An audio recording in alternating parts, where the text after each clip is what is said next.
সারা জেলা ঘোরার চেষ্টা করেছি।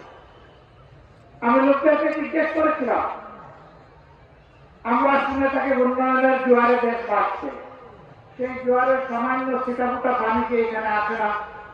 বলে যে না, আসে না। কেন আসে না?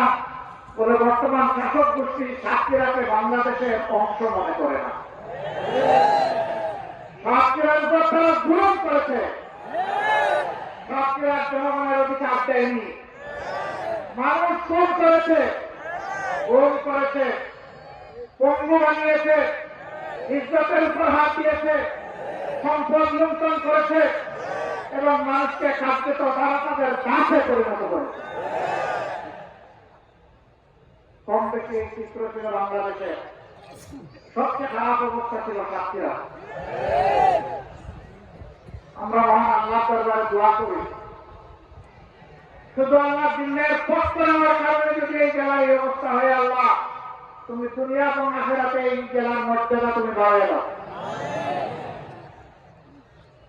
প্রিয় সহকর্মীবৃন্দ, বাংলাদেশ জামাতে ইসলামী আল্লাহ এবং জনগণের কাছে প্রতিশ্রুতিবদ্ধ যে এই জমিনে আমরা ইনসাফ কায়েম করতে চাই, আমরা দুর্নীতিমুক্ত একটি বাংলাদেশ গড়তে চাই, আমরা সুষম উন্নয়ন মানুষকে উপহার দিতে চাই।